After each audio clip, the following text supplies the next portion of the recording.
이스라엘 백성들은 모세를 통해서 성막 건축을 위해 자원하여서 예물을 드리라는 명령을 받았습니다. 이는 하나님의 말씀이었습니다. 이들 가운데 성막을 짓기 위해서 필요한 많은 예물들이 있거든요. 그런 예물들을 가져온 사람들이 있었습니다. 본문을 보면은 마음에 감동된 사람들이 가져왔다는 사실을 알 수가 있습니다. 여기서 우리가 주목할 만한 부분이 있습니다. 22절의 마지막 부분을 보시면은 금예물을 드렸다라고 했습니다. 금예물을 드렸다. 여기서 예물이 가리키는 말은 여호와 앞에서 요제로 흔들어 드렸다라는 그런 뜻입니다. 요제는 흔들어서 하나님께 드리는 의식이거든요. 이를 통해서 이 모든 것은 바로 하나님의 것입니다 라는 것을 고백하는 그런 의식이었습니다. 그렇기 때문에 이들이 하나님께 드린 것은 자신들이 더 이상 이제 소유권을 주장할 수 없다라는 것, 그것을 의미하는 것, 그리고 또 오직 하나님의 뜻대로 사용되기를 원합니다 라는 믿음의 고백이 이 의식에 담겨 있다, 이렇게 볼 수가 있는 것입니다. 감동을 받은 이스라엘 백성들이 자원하여 드린 예물을 통해서 성막과 또 성막 기구들, 또 대제사장과 제사장들의 의복들, 그 모든 것들이 다 만들어진 것입니다. 여러분, 이 과정 가운데서 아름다운 협력이 있었다는 사실을 우리는 발견할 수가 있습니다. 자, 25절을 보시면은 마음이 슬기로운 모든 여인이 손수 실을 빼고 그것을 가져왔다라는 것을 우리가 볼 수 있습니다. 또 29절에는 백성의 지도자들이 되는 이 족장들이 나오거든요. 이 족장들은 비교적 값비싼 보석들, 그리고 기름, 향품, 이러한 것들을 예물로 드렸습니다. 이를 통해서 남녀노소, 빈부 귀천을 막론하고 모든 사람들, 마음이 감동된 모든 사람들이 가져와 가지고 이 성막을 제작하는 일에 힘을 보탰다는 사실을 우리가 발견할 수가 있는 것입니다. 오늘 말씀 중에 특별히 29절, 이 29절을 유의 깊게 살펴보시면은 또 얻게 되는 아주 중요한 교훈이 있습니다. 29절의 마지막 부분에 자원하여라는 말이 있거든요. 이 자원하여라는 말의 히브리어를 보시면은 이 히브리어는 네다바입니다. 네다바라는 말은 자발적이라는 이 뜻도 있지만 또 동시에 자유의지라는 뜻도 있습니다. 이를 통해서 우리가 알 수 있는 것이 있습니다. 이스라엘 백성들 모두는 모세를 통해서 성막을 짓기 위한 예물을 가져오시오라는 그 명령을 다 들었습니다. 이스라엘 백성들 가운데 이 명령을 안 들은 사람은 한 사람도 없었을 것입니다.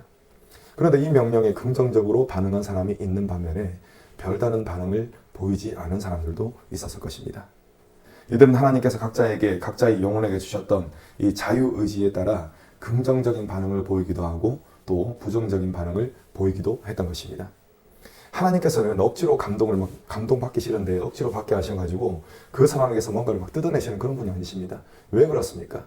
하나님께서 이렇게 말씀하셨습니다. 금도 내 것이다, 은도 내 것이다. 그러니까 천지에 있는 모든 것이 다 이미 하나님의 것입니다. 그러니까 하나님께는 부족한 것이 없으신 것이죠. 그런 하나님께서 뭐 하시려고 억지로 사람들에게서 뭔가를 뜯어내시겠습니까? 그런 일은 절대로 없는 것이죠. 그렇기 때문에 하나님께서는 강제로 바치도록 만드시는 것이 아니라 하나님의 명령을 듣고 감동을 받은 자들이 즐거운 마음으로 드리도록 하시는 것입니다. 하나님께서 하시는 모든 일은 철저히 관계적인 측면에서 이루어집니다. 사람의 죄 때문에 하나님과 사람 사이가 완전히 단절되어 있지 않습니까?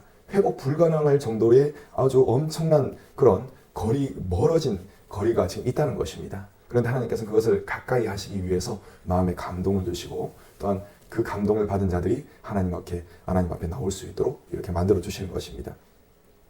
그리고 마음이 감동된 자들은 자신이 드린 모든 것들이 하나님으로부터 왔음을 인정하고 또 그렇기 때문에 아까워하는 마음이 전혀 없이 자원하여서 이렇게 드릴 수가 있었던 것입니다.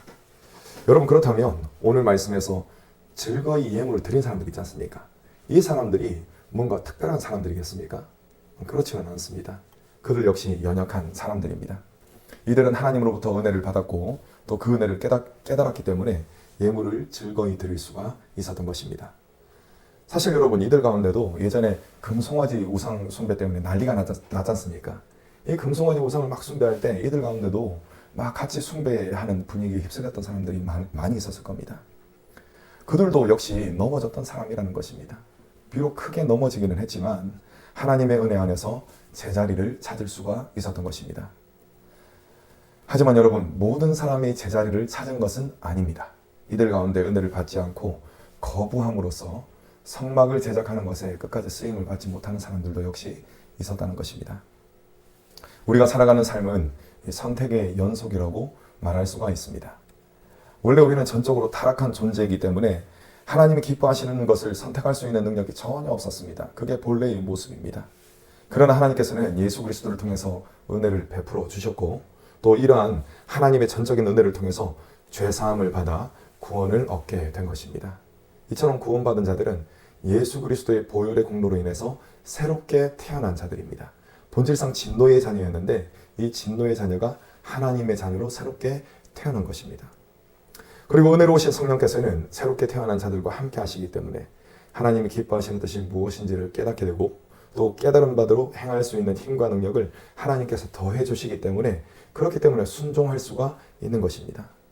이러한 이유로 인해서 하나님의 말씀에 순종한다 하더라도 내 능력이요, 내가 잘났소 라고 할 수가 있습니까? 그럴 수가 없다는 것입니다. 전적인 하나님의 은혜 속에서 순종하게 되는 것입니다. 성령의 능력은 하나님 뜻대로 살아가기 위해 절대적으로 필요한 능력입니다. 하지만 이토록 귀한 능력은 모든 자들에게 베풀어지지 않습니다.